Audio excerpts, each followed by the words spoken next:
Olá, bem-vindos ao Diversiarte, nosso podcast mensal que aborda como a diversidade é retratada no cinema, em séries, livros e a arte em geral. Eu sou Pedro Schenck. E eu sou o Eduardo Estelita. No Diversiarte de hoje, a gente vai conversar sobre maturidade masculina. A gente vai dar continuidade à conversa que a gente teve no último mês, né? Sobre o Ted Lasso, que a gente começou a falar de masculinidade, o padrão de masculinidade que a gente tem na sociedade imposto, né? E se esse padrão, de que forma esse padrão é tóxico, de que forma a gente pode contribuir também para desconstruir esse padrão. E hoje a gente vai levar também essa conversa para um outro público, né, de masculinidade, um público, uma reflexão sobre o que acontece, né, na nossa vida mais avançada, quando a gente passou dos 60, dos 70, dos 80 anos. Para conduzir essa conversa, a gente vai falar sobre a série O Método Kominsky, que é uma série que está disponível na Netflix e que tem um IMDb de 8,2. O Método Kominsky é uma série que é estrelada pelo Michael Douglas, que era um ator muito conhecido, era o rei da nossa sessão da tarde, fazendo muitos filmes como Tudo por uma Esmeralda, A Guerra dos Roses, uma série de outros filmes que a gente via, né, na década de 80, na década de 90. Essa série conta a história de um ator parecido com a história do próprio Michael Douglas, né, que tem uma escola como professor de arte dramática. A única diferença desse ator, do personagem para o ator, é que o personagem ele nunca teve muita fama, nunca teve uma participação muito grande no cinema, nas séries de TV em Hollywood. Ele mora lá em Los Angeles, mas nunca teve uma carreira de muito sucesso, mas conseguiu construir uma carreira como coach, como professor de arte dramática.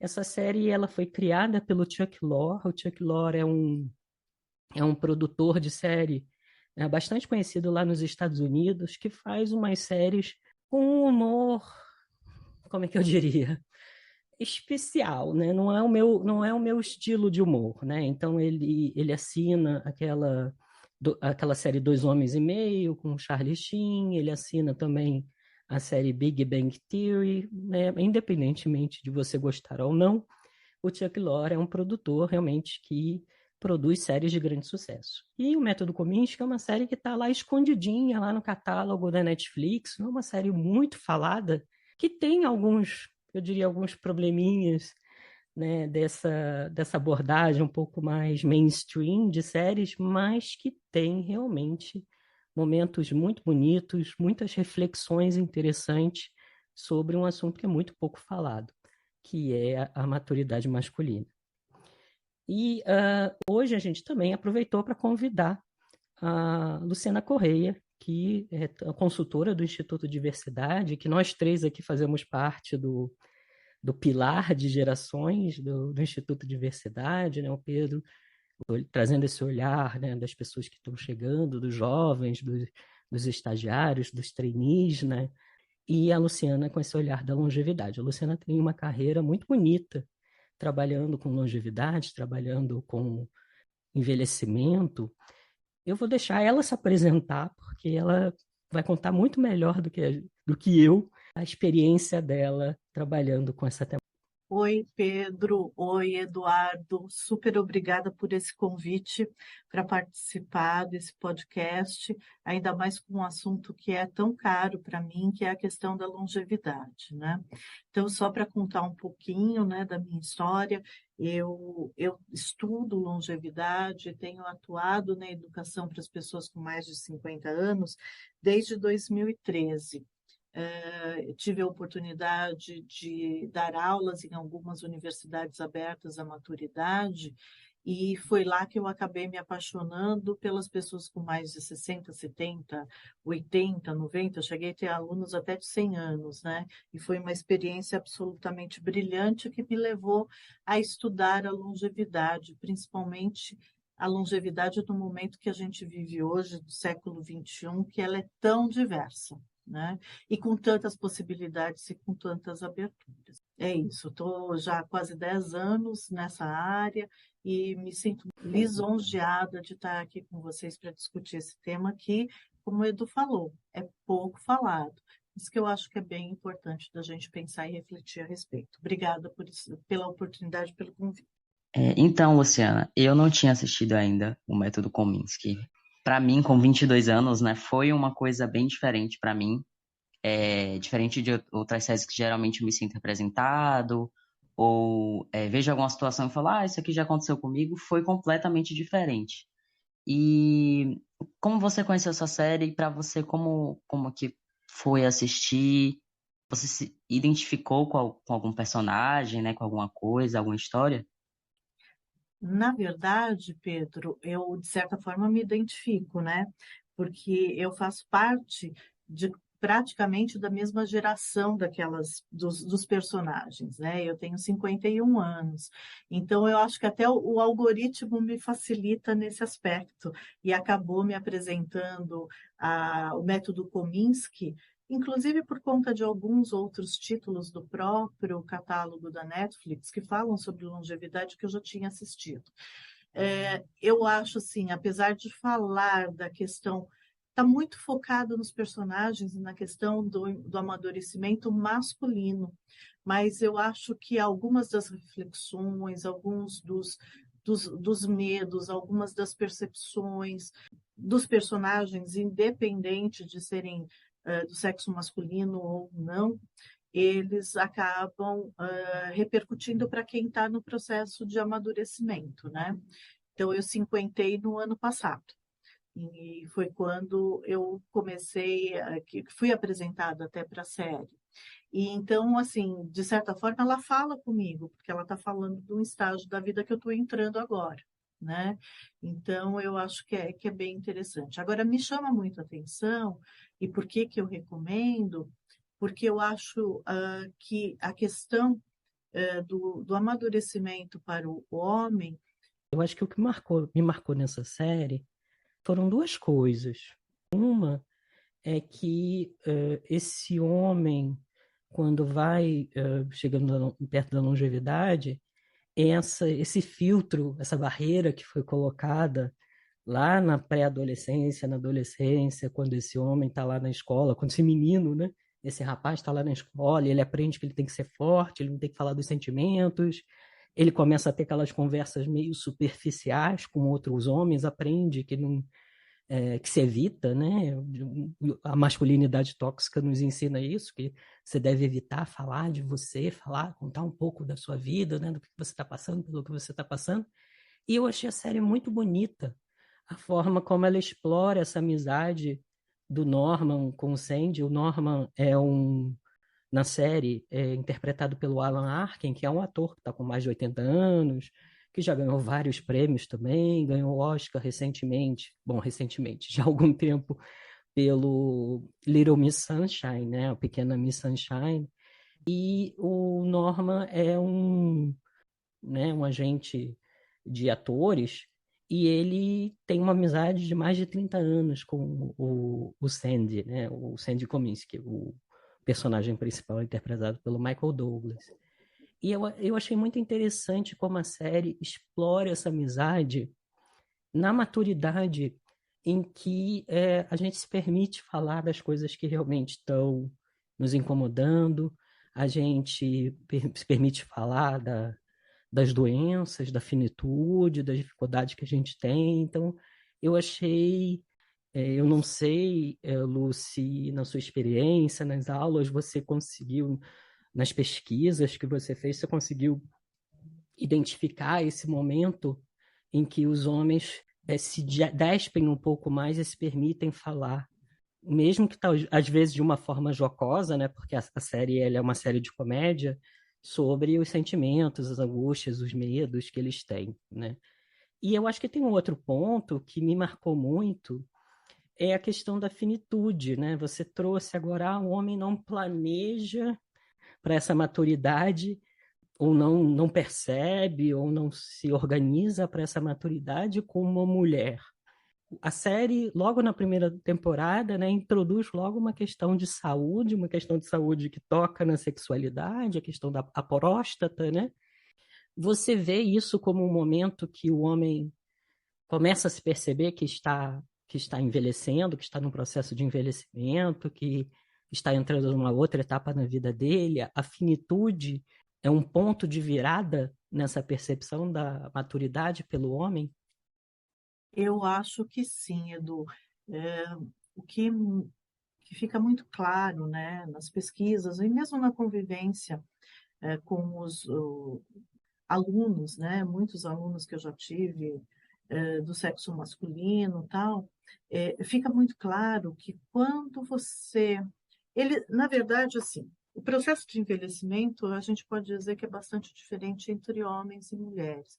Para a mulher acontece essa sensação, poxa, eu envelheci mais cedo, né? Normalmente por volta dos 50 e poucos anos, e principalmente por conta da menopausa, que é quando a mulher se vê confrontada com um momento em que ela deixa de ser capaz de se reproduzir, e isso apresenta-se para ela, porque é uma construção cultural que a gente tem em torno disso, como momento agora eu envelheci, né?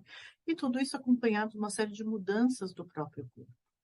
A questão da andropausa para o homem, ela é muito mais sutil, né? E como você pode manter a fertilidade até mais tarde da sua vida, não existe um impacto assim muito direto. O que acaba acontecendo é que o homem se vê confrontado com o processo de envelhecimento quando ele começa a ver seus amigos em volta a falecerem, né? Então ele começa a perceber que um morreu, que aconteceu alguma coisa, ou alguma doença muito grave com algum. Isso assim, numa média geral. Alguns homens acabam se vendo confrontados também pela questão de saúde, como você colocou, né? E a saúde sempre ligada a um aspecto que é cobrado do masculino, né? Que é a questão da virilidade.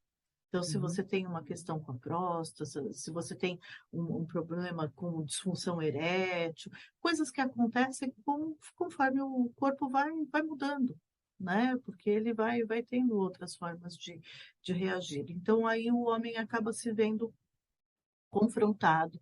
Isso sempre acontece um pouco depois da idade da mulher, né? Então, se a mulher acontece essa confrontação por volta dos 50 anos, para o homem vai acontecer lá por volta dos 70. Então, são 20 anos a mais, né? Mas isso não que isso também não o desperte. Eu só acho que, assim, o despertar masculino para a questão do envelhecimento acontece talvez de uma forma um pouco mais dura, né? Porque quando chega assim de avalanche, né? Então é um amigo que passa a ter uma doença um pouco mais séria, um outro que acaba falecendo. Então eu acho que isso acontece de uma forma muito mais dura, né? Por conta de um corte que é meio que seco nas relações. Acontece também por conta da aposentadoria, acontece por conta da saída do mercado corporativo, principalmente do mercado corporativo, quando o homem atua né, atua como profissional no mercado corporativo. Então, assim, é um momento em que o homem percebe que ele está envelhecendo, mas é um corte muito mais seco, eu diria, do que da mulher. Da mulher, acho que isso vai acontecendo, começa antes e vai acontecendo um pouco mais suavemente. Não que a menopausa não seja também um momento de corte, mas isso vai dando sinais antes, né? E você vai se preparando para isso. E, graças a Deus, nós estamos hoje no momento em que alguns assuntos como este, por exemplo, estão sendo tratados com um pouco mais de detalhe, permitindo até que a mulher vá se preparando para esse processo. Agora, um outro aspecto que eu acho que é relevante e tem tudo a ver com aquilo que você acabou de falar, é a questão das amizades. É a questão, na verdade, desses grupos de apoio, porque Na verdade, as amizades que as mulheres acabam cultivando por uma vida toda, e isso é muito normal você ter, não só amigas de muitos anos, mas fazer novas amigas, e o nível de intimidade, de colaboração, de apoio que nós temos é muito maior do que o dos homens, né? Então, por isso que eu digo que o nosso processo é um pouco mais suave, porque a gente se permite falar. Então, por exemplo, se você está na faixa dos 50 anos, está passando por esse momento da menopausa, que você não tenha das gerações anteriores, que é um fato. Não temos da mãe, das avós, nenhum comentário a respeito disso, não sabemos a partir da experiência delas, mas nós podemos saber a partir das experiências das amigas, porque a gente divide isso. Né? E como você falou, os homens podem ter até amizades longevas, 30, 40, 50 anos, mas a forma de se relacionar é um pouco mais superficial. Daí, quando você chega numa idade um pouco mais avançada e você se vê confrontado com algumas questões que, inclusive, lhe despertam medo, lhe despertam ansiedade, lhe despertam dúvidas, aí é que você se torna, assim, mais vulnerável e tem que abrir espaço para uma conversa, para uma amizade mais profunda, mais sincera, para haver essa troca, né? Normalmente as mulheres têm grupos de apoio. A gente pode até dizer que a gente tem umas, duas, três, quatro, cinco amigas que são mais próximas e que a gente vive aquele momento, né, da questão do envelhecimento juntos. Os homens têm um, dois, né? É da forma, né? É cultural. Né, da forma como você mesmo disse, como a masculinidade tóxica é construída já desde de menino, né, desde pequeno. Mas, enfim, ele se vê nessa fase, principalmente na fase dos personagens, né, dessa série, na faixa dos seus 70 anos, se vê confrontado com essas questões de saúde, né? E a partir daí você precisa ter um grupo de apoio, né? Com quem trocar, com quem conversar a respeito disso, né? Até já pego o gancho para falar a respeito da própria relação dele, que na terceira temporada muda muitíssimo com o genro, né, que é um homem praticamente da mesma idade dele, né?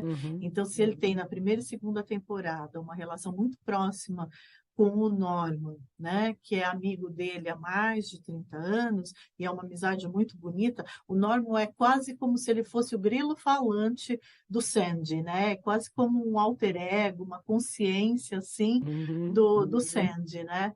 Mas com a partida, gente, já estou dando spoiler aqui, Já né? deu um mega spoiler, mas tudo bem. Já posso dar spoiler aqui? Série olha, a série é de 2019, não, de 2018, então já tem 4 anos, a gente se Já permite deu dar tempo da spoiler. galera assistir. Então tá bom, não me batam, o pessoal que não assistiu, não me batam, por favor. Mas é que assim, tenho que dar esse spoilerzinho para costurar aqui, até porque assim, é super importante essa mudança, né? E a busca dele, não só dele, como do próprio genro dele, né? De uma troca um pouco mais profunda, um pouco mais sensível.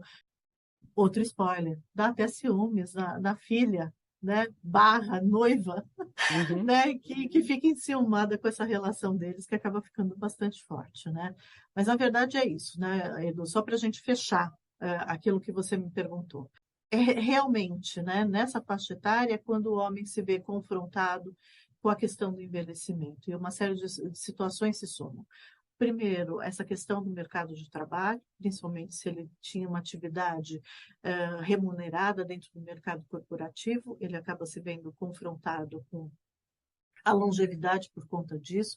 Eu acho que a perda dos amigos mais próximos também é um aspecto que é bastante relevante, e a questão da sua própria saúde, quando ela apresenta algum ponto, né, e que ele se vê aí na necessidade de mudar algum estilo de vida, de mudar alguma posição, né?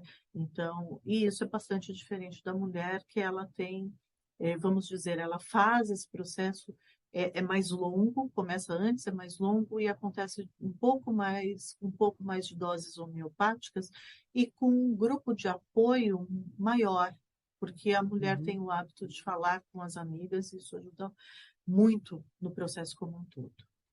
Você trouxe um ponto, obviamente a gente está falando de um grupo etário, né? A gente está falando do grupo etário dos baby boomers ou da geração tradicionalista, até às vezes, que está hoje em dia na faixa dos 70, dos 80 anos.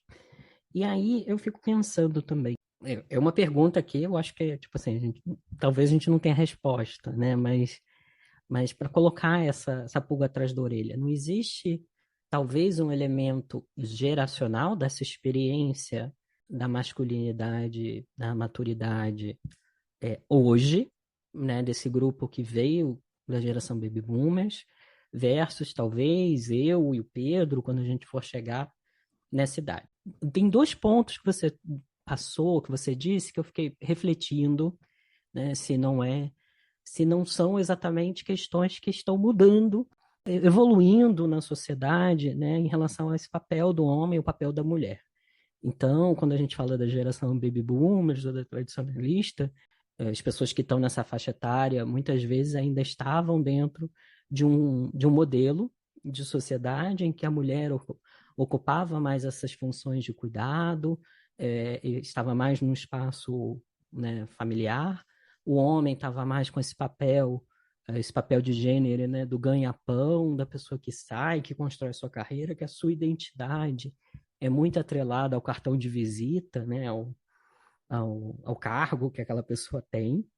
E aí, né, a experiência da maturidade para a mulher pode vir nessa experiência também na criação dos filhos, com os filhos, né, se tornando de crianças para adolescentes, para adultos, pode vir na relação de cuidado com a geração anterior, com os pais, com o pai, com a mãe, com a sogra, com o sogro, que muitas vezes ainda fica, né, sobre, né, uma responsabilidade da mulher, né, na sociedade patriarcal que a gente tem.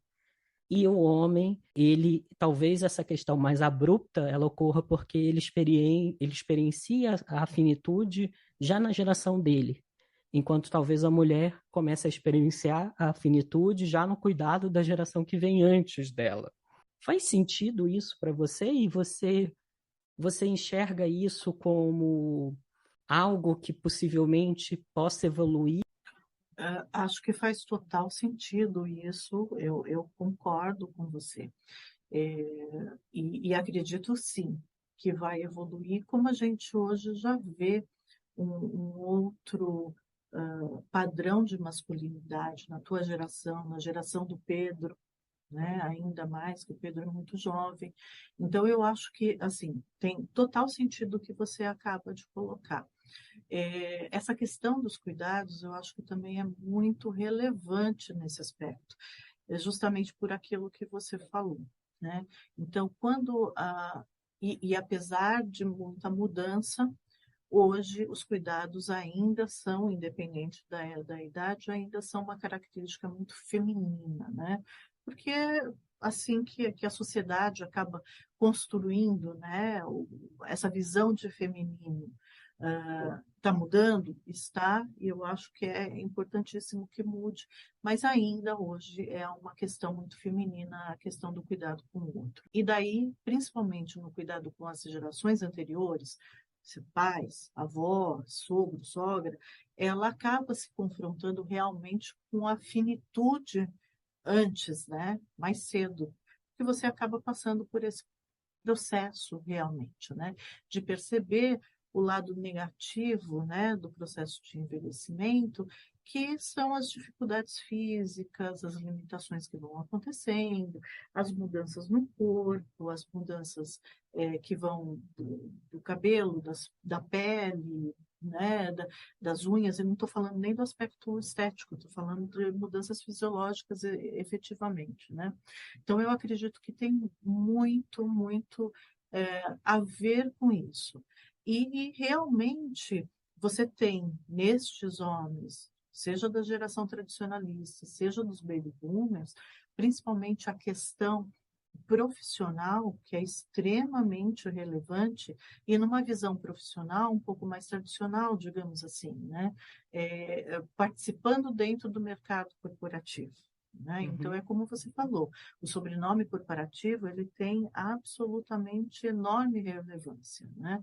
E a partir do momento que, por qualquer motivo, você passa a não ter mais esse sobrenome corporativo, é um momento, assim, de corte, desse corte que eu falei, que é abrupto, né? Que acaba levando obrigatoriamente a um processo de reflexão, né? De quem sou eu e para onde eu vou e tudo mais, e que é um processo que é realmente diferente da mulher. Eu acho que você está coberto de razão.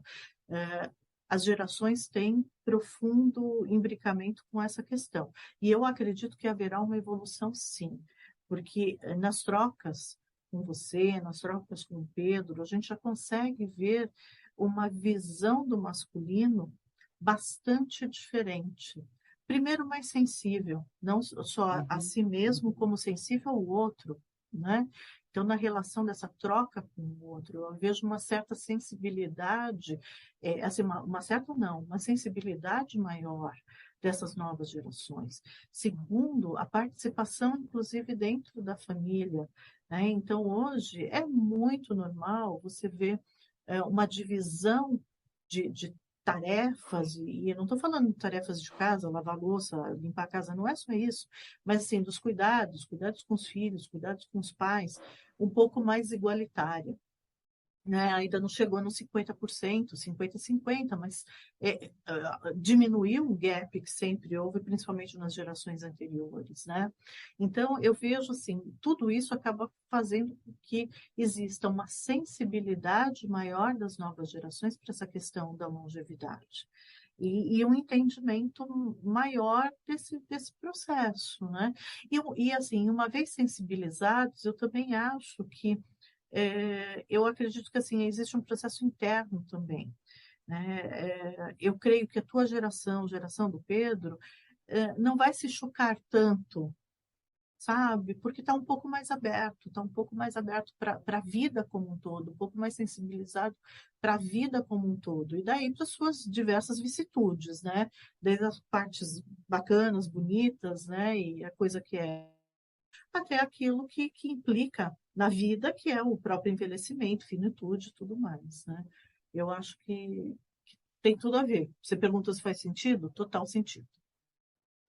É muito bacana o que você trouxe, né, Luciana, porque a série eu acho que ela aborda com muita sensibilidade esse processo de reaproximação, né, desse personagem que talvez estava mais focado na carreira, que talvez estava mais olhando para fora, que talvez não estava prestando tanta atenção às relações que ele construía e como ele vai reconstruindo essa relação, tanto com a filha, né, que no início ela fala, não, mas você é um pai muito ausente, você não era muito presente, e ele vai passando o legado dele para a filha, passando o legado até do negócio dele para a filha, vai aprendendo também a se interessar, a querer saber mais, participar mais da vida dela, né, da vida afetiva dela, e também essa reconstrução com a personagem da ex-mulher, que é interpretada da Ross, né, que é interpretada pela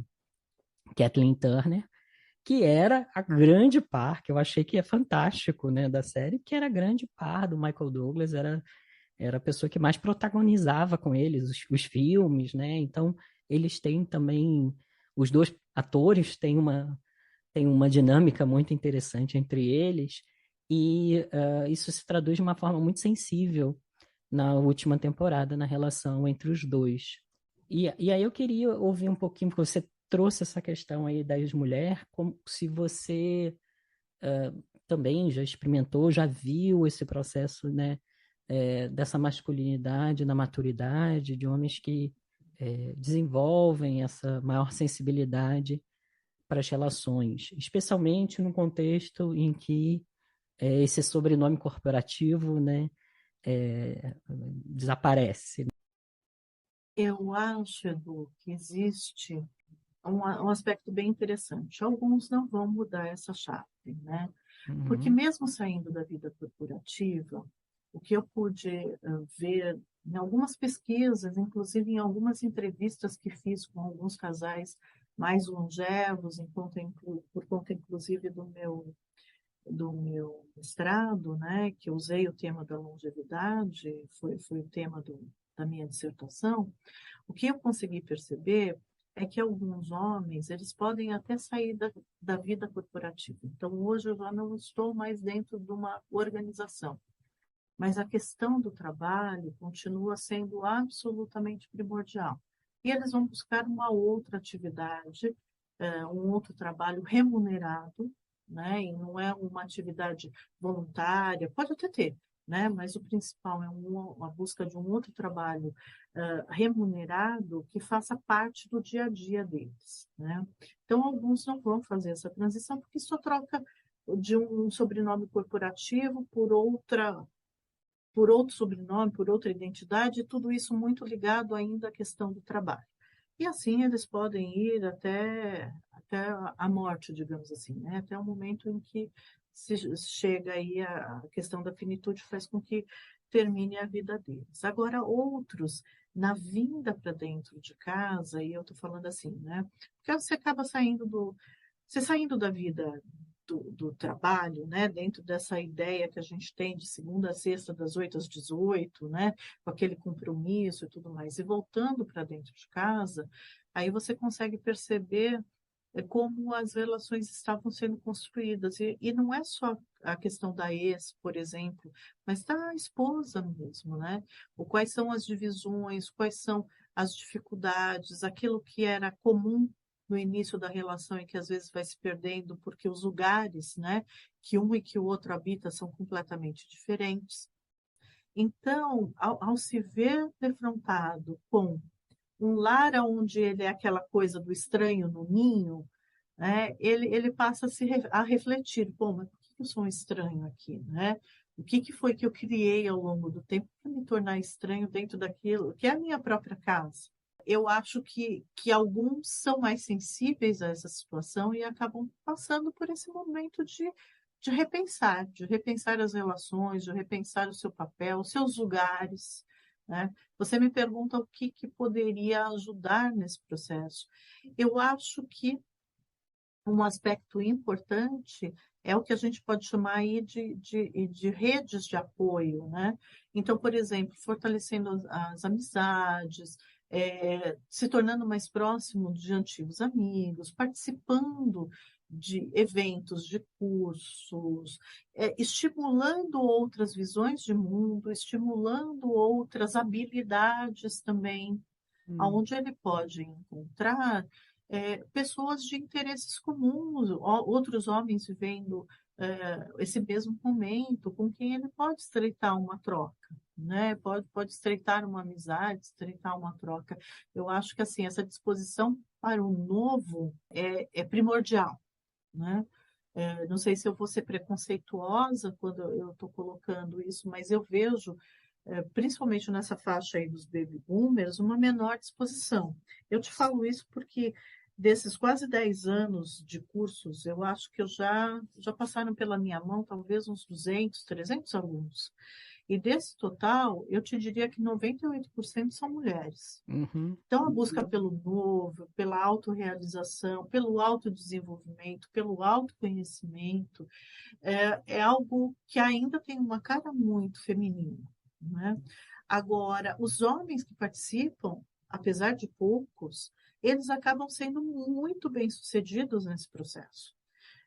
Porque para eles são momentos de repensar, de refletir, de criar novas amizades, sabe? De criar alguns círculos novos, e isso acaba sendo extremamente benéfico para eles, né? É como eu disse, alguns não vão se sensibilizar porque vão continuar trabalhando, porque é o que conhecem, né? Estão confortáveis. Não vai trabalhar na vida corporativa, vai empreender. Aqueles que são empreendedores, aqueles que são empresários, acham alguma outra coisa, né? Ou continuam no conselho de administração da sua própria empresa, e por aí vai. São muitos os modelos, né? Mas a ideia é que continua dentro da lógica do trabalho e vai nessa lógica do trabalho até o fim dos seus dias. Agora, alguns outros são um pouco mais sensíveis e podem se abrir. E daí, aquele que se dá essa oportunidade de se abrir, de criar novos círculos, criar novos hábitos, despertar outras habilidades, além das habilidades, né, profissionais, outras, eu acho que são aqueles que melhor vão se beneficiar e que vão passar um processo, inclusive, mais tranquilo, porque ele vai sendo feito ao mesmo tempo que você tem as dificuldades do envelhecimento, você encontra aquilo que é bom no envelhecimento, né? Eu não gosto de falar só dos pontos negativos da questão do envelhecimento. Acho que a gente tem que ressaltar o que é positivo também. E quando você está aberto para o autodesenvolvimento, você pode, de repente, descobrir uma série de habilidades, uma série de possibilidades que você antes não enxergava, e que você passa a ter, você abre espaço para aquilo na sua vida, passa a ter, e isso pode ser muito prazeroso, isso pode ser muito, muito recompensador para este homem também, né? Então, eu acho que o autodesenvolvimento é o caminho ideal para você ter uma longevidade melhor vivida, né? Eu acho que a ideia do lifelong learning, né, do aprendizado ao longo da vida, é algo absolutamente essencial, né? Então, em qualquer idade, é sempre o momento de você continuar aprendendo coisas novas, tal. Você tem um aspecto cultural disso, um aspecto pessoal, e você tem, inclusive, um aspecto fisiológico, né, que é de manter a sua rede, né, neural funcionando por mais tempo e preservando sua função cognitiva também. Então, realmente é um assunto que eu estou mais aqui para escutar, né? Vamos dizer assim, eu só tenho 22 anos. Mas eu estava pensando aqui, ouvindo vocês falarem, e eu queria saber de vocês se para vocês, na visão de vocês, né, para a comunidade LGBT, é mais fácil para a gente ter esse grupo de apoio maior, né, essas pessoas ao lado, já que, pelo menos na minha vivência, eu tenho mais facilidade para contar com as pessoas, para me abrir com as pessoas e vice-versa.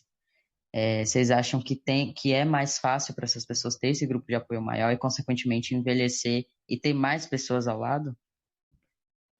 Olha, Pedro, eu vou tentar, ô Lu, eu vou tentar responder, depois você complementa. Por favor, vamos É lá que a pergunta engraçado, é ótima. eu achei a pergunta excelente, eu acho que ela liga muito com o que estava também passando pela minha cabeça quando a Lu estava falando, né? A Lu estava falando que é, nos cursos dela, ela tem grande maioria de mulheres. Eu também tenho a mesma experiência, né, com o trabalho que eu faço, do mais diverso. Eu tenho muita experiência de realmente ter uma grande maioria feminina. Eu estou começando a ver essa mudança um pouco na minha geração, mas muito na geração do Pedro, mais de você ter homens se abrindo a essa possibilidade. E aí eu fico pensando, né? Para um homem que cresceu num contexto, eu prometo que eu vou chegar na sua pergunta, tá, Pedro? Para um homem que cresceu num contexto em que ele ouvia homem e mulher não podem ser amigos, se homem e mulher são amigos é porque tem alguma coisa aí envolvida, tem algum interesse romântico, né? Que é até algo que na série eles trazem isso, né? Com a primeira namorada dele, a Lisa, né? Nas duas primeiras temporadas, depois ela sumiu da série. Eu não gostei porque eu adorava a personagem. Com essa namorada, né? E o Sandy na série ele tem mais de 70 anos. Ele começa a romper essa ideia de que se ele tiver numa amizade, porque tinha uma relação romântica, mas em um momento eles pensam em ser amigos, né? Ele começa a romper essa ideia de que você só pode ser amigo de uma mulher se você tiver um interesse romântico. E aí chega na experiência da pessoa LGBT, né? Quando a gente fala de pessoas homossexuais, né, gays e lésbicas, eu acho que a gente já, no nosso relacionamento, né, quando a gente está num relacionamento com uma pessoa, a gente aprende a desconstruir muitos desses papéis e estereótipos de gênero, e isso abre a possibilidade para a gente estar também, quando a gente né, tem uma sexualidade não tradicional, estar numa relação de amizade com mulheres, estar confortável como homem num ambiente onde você tem uma maioria de mulheres. Eu senti muito isso nas formações de desenvolvimento humano, que eu fui aluno, não só as que eu estava organizando, mas nas que eu fui aluno, eu senti muita facilidade em estar ao lado de outras mulheres, e eu estive nessas formações com outros homens, e olha só que coisa interessante, muito frequentemente esses homens eram homens com mais idade e eram homens que vinham das profissões tradicionais, muitos da engenharia ou do direito, né, dessa carreira limitada que você tinha que ter, né, que você só tinha três opções, né, direito, medicina ou engenharia, e esses homens começavam a se descobrir no processo, né, no processo humano, no acompanhamento humano, né, em processos, né, em formações em psicologia, que eu fiz muitas formações em psicologia. Eu senti essa abertura dos homens, mas mesmo assim eu senti um desconforto em estar fazendo esse processo com outras mulheres, né, e construir, não porque existiam outras mulheres na turma, mas construir uma relação mais aberta, poder falar dos seus sentimentos, poder falar de dores, de angústias, de medos para essas mulheres, né, nas formações. E para mim isso sempre foi muito mais fácil, né, porque eu cresci num ambiente em que, né, você sendo uma pessoa LGBT, muitas vezes você se aproxima mais das mulheres, desde quando você é criança, né? E muitos rapazes gays crescem num ambiente em que os maiores amigos deles são outras mulheres e não existe esse interesse romântico, né? Então, eu acho que na comunidade LGBT a gente tem sim essa predisposição para romper esses estereótipos de gênero, e rompendo esses estereótipos de gênero, estando confortável num processo de desenvolvimento humano, num processo de descoberta de outras habilidades com outras mulheres. Ao mesmo tempo, né, eu acho que você também vai concordar comigo, Pedro, o machismo e o sexismo não está fora da comunidade LGBT também, né? Então, a gente ainda vê muito, né? Tenho muitos amigos gays que não têm nenhuma amiga lésbica, não conhecem nenhuma mulher lésbica, não conhecem nenhuma mulher trans. Eu conheço mulheres lésbicas que só têm amigas mulheres e não têm nenhum contato com outros homens, gays, cis, hétero, trans, né? O que for. Então, eu acho que a gente ainda tem a caminhar como comunidade, mas eu vejo uma predisposição maior a estar nesses espaços de aprendizagem que, infelizmente, ainda são majoritariamente compostos por mulheres. Parece que se repetem padrões independente do grupo, vamos dizer assim, né? Tipo assim, homem cis hétero anda com outros homens cis héteros e repetem esses estereótipos de assistir futebol, tomar uma cerveja, a pessoa vai se sentindo vê coisas mais em comum, repetindo esses padrões. E na comunidade LGBT, mesmo que a gente, de uma forma geral, eu falo por mim e por pessoas que eu conheço, né? Andam com mais pessoas, tem mais facilidade de se abrir, de andar com mais pessoas, mas ainda assim se colocam nessas caixinhas, né? Mulheres lésbicas andam mais com mulheres lésbicas.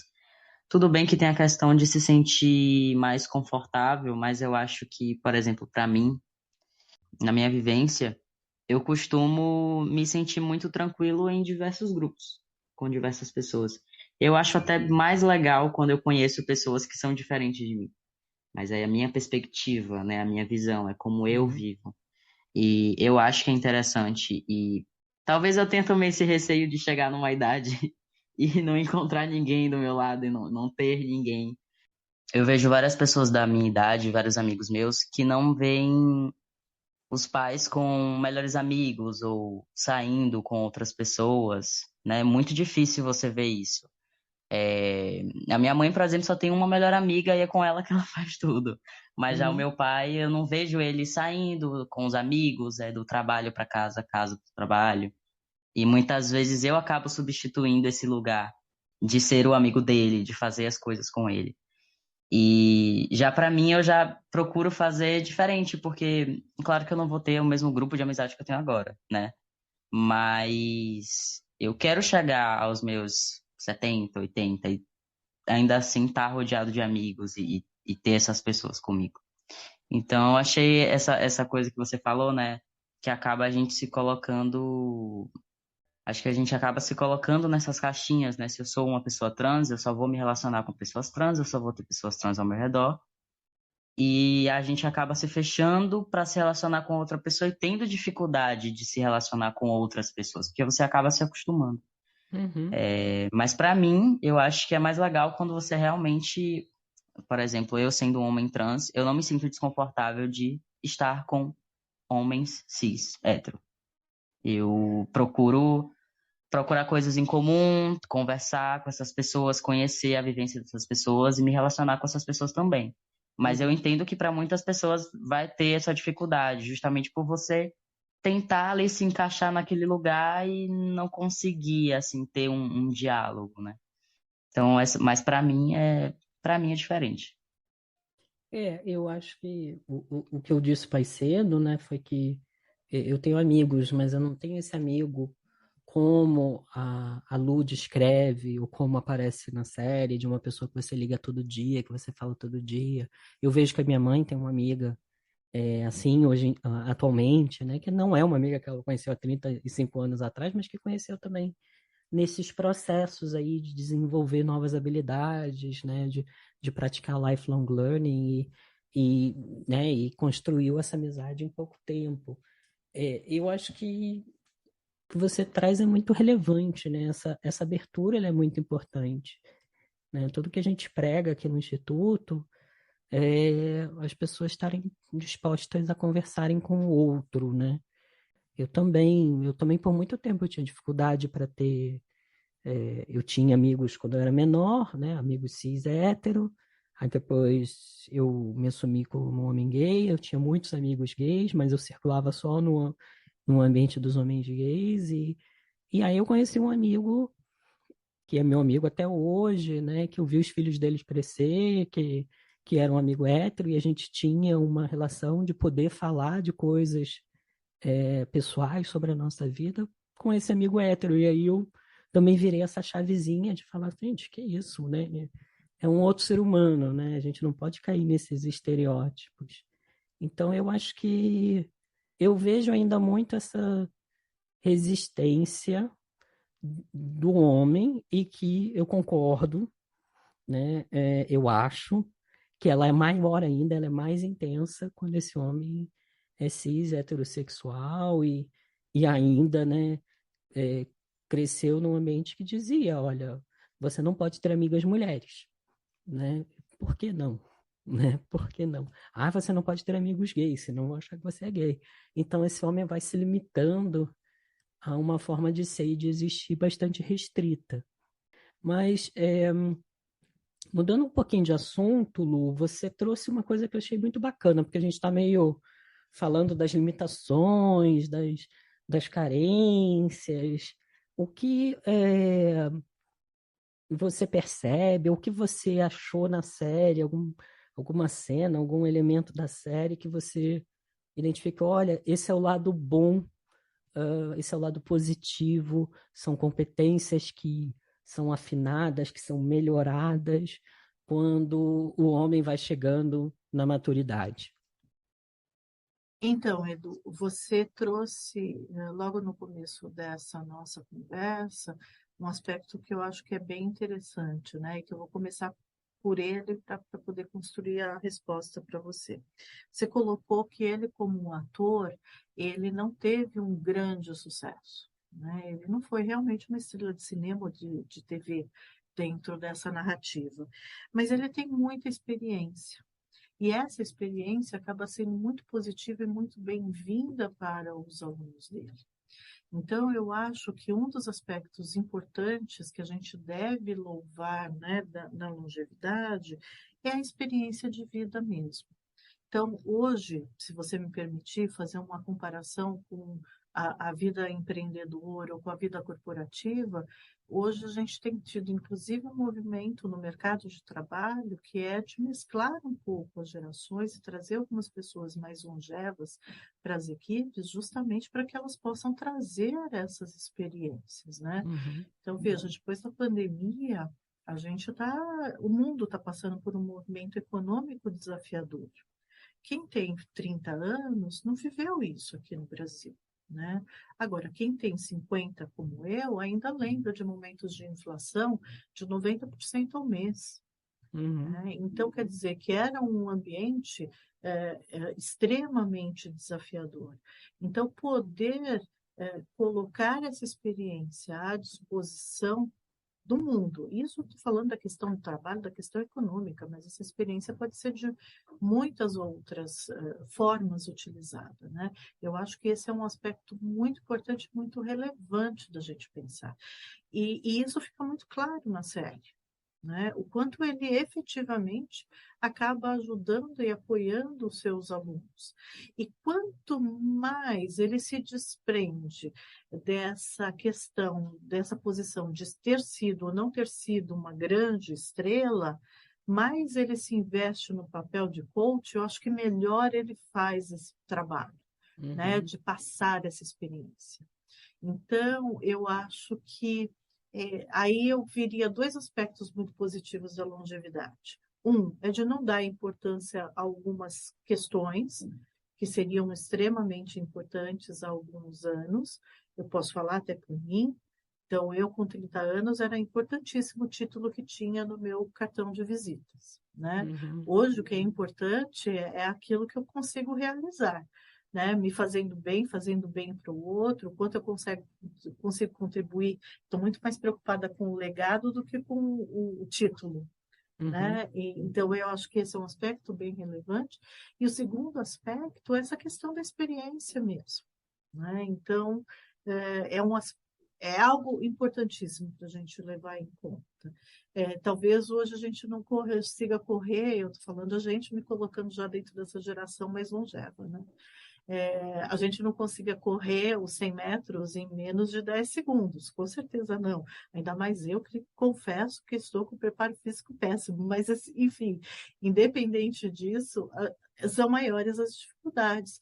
Mas dependendo, né, usando a nossa experiência e tudo aquilo que a gente já viveu na vida, a gente vai escolher qual a corrida que a gente vai fazer, né? E de repente o prêmio lá na frente é melhor.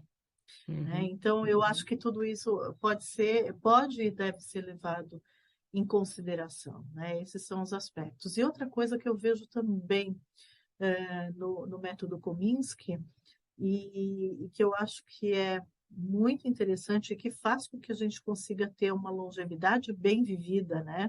Uma longevidade ativa, né? É a capacidade que ele tem de se reinventar. Então, assim, quando ele começa a mexer no próprio negócio, o fato dele colocar o negócio mais, a parte mais administrativa, essa parte mais do negócio efetivamente também na mão da filha, né?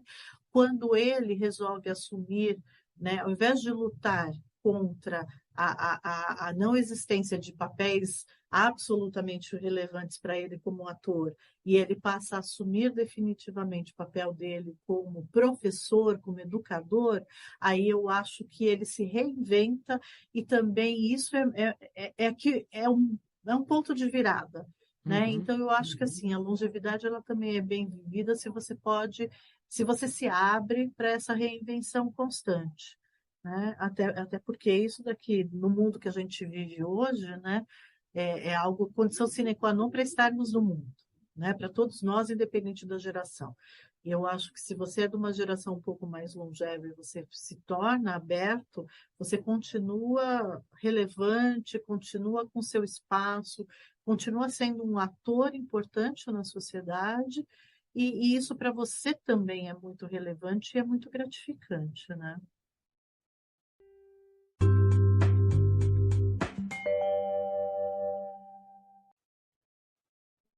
E aí a gente tinha falado das recomendações, né? Então, Lu, voltando para você, depois a gente volta para o Pedro. O que você recomenda de filme, série, livro para a gente se aprofundar nessa temática? Edu, eu recomendaria um livro que fala dessa temática, né, do amadurecimento masculino também. É o livro de Jonas Jonasson, chamado O Ancião que Saiu pela Janela e Desapareceu. Ele conta a história de um homem que no dia que estava fazendo 100 anos, morava numa instituição, né, de longa permanência, para pessoas idosas, e no dia que ele estava fazendo 100 anos, ele resolveu se rebelar, né? Um pouquinho antes da festa de comemoração que estavam fazendo para ele, ele resolve fugir, né, dessa casa de repouso, dessa clínica, e viver a vida dele, talvez assim, trazer de volta um pouco daquilo que ele conheceu e daquilo que ele viveu durante a sua juventude, sabe? É um reencontro dele com a juventude dele, extremamente interessante. E também, assim, é um humor bem humorado, né? É um livro de humor interessante também. Não é escrachado, né? O autor ele é escandinavo, então sempre é uma forma diferente, né, de ver as coisas, mas é um livro extremamente interessante e bem humorado. Eu recomendaria isso. E ele já virou filme, se não me engano, deve estar no catálogo na Netflix também. Hoje eu tenho duas indicações. A primeira é de uma série chamada Transparent, que é uma série de comédia, foi lançada em 2014, que tem esse personagem principal, que é o Mort, que ele se assume com uma mulher transgênero, né, para os 3 filhos, que já são adultos. E a série, ela tem na Prime Video e conta com 4 temporadas e 40 episódios de 25 minutos de duração. Acho que é uma série muito interessante. Já que eu tô aqui como uma pessoa trans, eu acho que seria uma recomendação interessante para as pessoas assistirem. E um livro também, que chama Velhice Transviada, que é do João Nery, que foi o primeiro homem trans, pelo menos de que a gente tem notícia aqui no Brasil, né, que foi o primeiro homem trans a fazer o primeiro a fazer os procedimentos médicos, né, que a gente conhece. Ele viveu até os 68 anos e nesse livro ele conta um pouco sobre essa relação de longevidade e transgeneridade. No livro também ele faz algumas entrevistas com 9 homens trans, que são pessoas trans e travestis com mais de 50 anos. A gente acompanha também a parte do tratamento dele, né, que ele morreu de câncer, e ele fala um pouco sobre isso também. E essas são as minhas indicações de hoje. Que ótimo, que ótimo. E eu recomendo, né, se você gostou da dinâmica do Michael Douglas com a Kathleen Turner, eu recomendo o fantástico filme A Guerra dos Roses. É um filme, se não me engano, final da década de 80, início da década de 90, que conta a história de um casal que está se separando e que está brigando para quem que vai ficar com a casa. E aí a história vai escalando. Mas eu acho que é um filme que mostra muito bem a dinâmica, como tem tempo essa dinâmica muito inteligente na relação entre o Michael Douglas e a Kathleen Turner, e aí tem também o Danny DeVito, que também está na série do Método Kominsky, né, fazendo o papel do advogado. É um filme realmente muito divertido, acho que ele mantém esse tom do Método Kominsky e também traz reflexões interessantes sobre divórcio, sobre separação. Hoje conversamos sobre maturidade masculina. Se você ouvinte quiser sugerir séries ou filmes para os próximos episódios ou deixar um comentário sobre o podcast, deixa uma mensagem para a gente no nosso perfil no Instagram, que é @diversiartepodcast, ou se preferir, estamos também no Instagram com nossos perfis pessoais, @pedroschenk e @edu.estelita com 2 L's. Foi um prazer estar com vocês hoje, obrigado por nos escutar e até o próximo episódio para mais uma conversa sobre